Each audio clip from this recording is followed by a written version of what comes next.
You feel sometimes that you have no choice but to be involved in issues?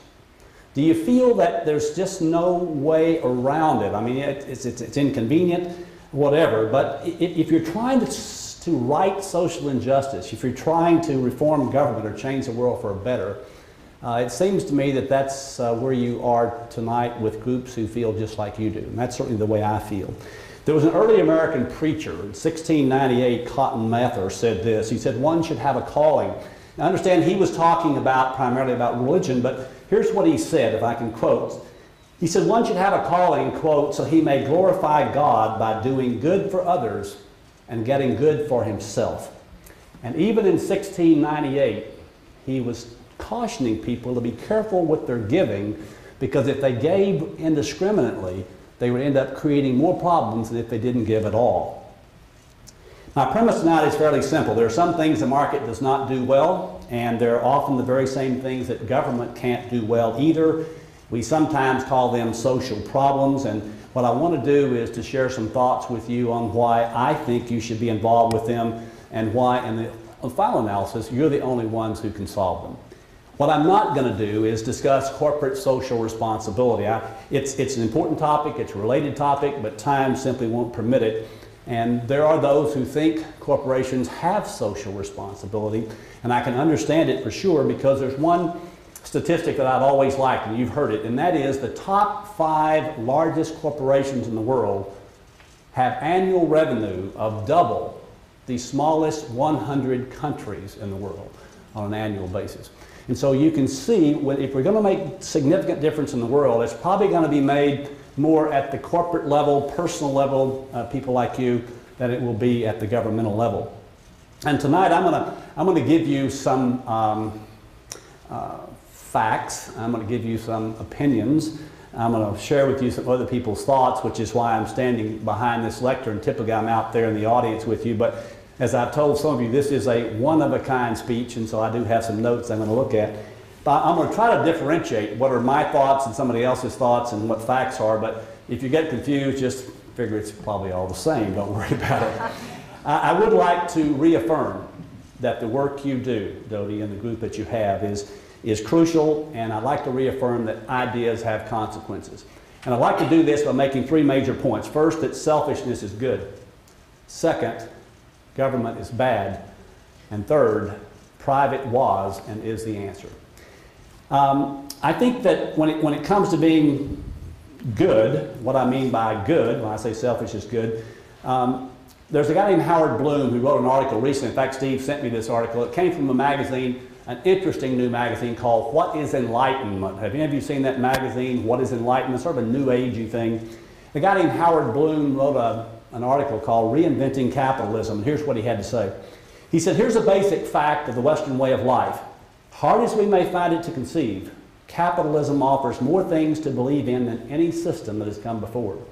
Capitalism is what we do each day, and it can generate in our daily lives and the place we work the exuberance of satisfying others, the exhilaration of feeling wanted, the elation of creativity, and the knowledge that we've contributed to something far, far bigger than ourselves. Now, I don't find that hard to conceive myself. He does, I don't. And in fact, for those of us who live and work in the world of business, I find it normal. I find empirical evidence that shows that capitalism, which I define as a social system in which all property is privately owned, capitalism can literally produce the goods. Capitalism encourages a person to risk his time and his money with a goal in mind. And that goal in mind is not creating jobs, it's not paying taxes, it's not saving the world, but primarily to make a profit by creating unique products and services that the market will value. Now that profit may be just providing a living for the entrepreneur. It may be providing a lot more as a publicly traded company to other shareholders. But either way, as an individual, as Adam Smith said in 1776, and I quote, by directing that industry in such a manner as its produce may be of the greatest value, the entrepreneur intends only his own gain, and he is to this, as in many other cases, led by an invisible hand to promote an end which was no part of his intention.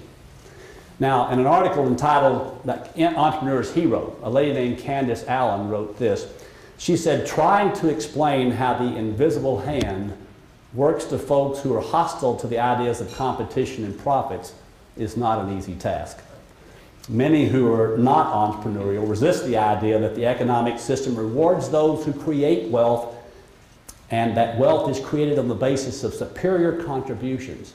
And then she quotes one of my favorite Austrian economists, Ludwig von Mises, when he said this: "The person who observes others achieving far greater economic success than he resists the notion that the creators are more deserving of wealth than he."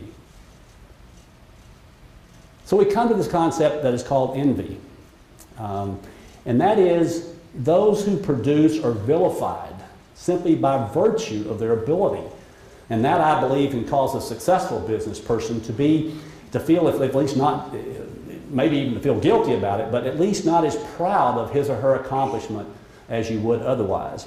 Now, I find it especially ironic because many of these people who envy the successful are first in line to coax us to give money to their pet causes. They can claim explicitly or implicitly that we owe it to them, or to the downtrodden, or to society. And in so doing, if we're not equipped with the intellectual ammunition, can catch us in the trap of giving and supporting causes, not because we want to, not because they deserve it, but because someone else has claimed that we owe it. That process is altruism, defined as any act of self-sacrifice. And I am especially sensitive to anyone who asks for a sacrifice. Now, you hear it from politicians of both parties. You hear it from some preachers and do-gooders of many types, particularly the activists who want your money through taxes or otherwise. Now, you're probably thinking, well, Dennis, you know, our company does do good things. We hire people, you know, we do good things for our suppliers, we do good things for our communities. Yes, that's true, but your purpose, in my estimation, was selfish. You started your company to make money and or to make the best widget and or to change your part of the world or your part of your industry. And for those of us who spend a considerable time in banking, there are many laws of money that apply. All of you have heard, of course, of Sutton's Law, named after the late bank robber Willie Sutton, who, when asked why he robbed banks, replied, because that's where the money is. Yeah, that's a fairly neat law. But have you heard of Billings Law? Live within your income, even if you have to borrow to do so. Or how about Butler's Law of Progress? All progress is based on the universal innate desire on the part of every organism to live beyond its income. Have you ever heard of that law? Or Donohue's Law, what's worth doing is worth doing for money. I like that one. And Canada Bill Jones's motto, it is morally wrong to allow a sucker to keep his money. Yes! Gross's Law is something you probably heard. When two people get together to spend a third person's money, fraud will result, and that's what will happen. And finally, there's Clint Murchison's Law of Money, which goes like this. He said, money's like manure. If you spread it around a lot, it does a lot of good. But if it all piles up in one place, it stinks like hell. Now, one of the things I know about Dallas Social Venture Partners is you spread it around really well.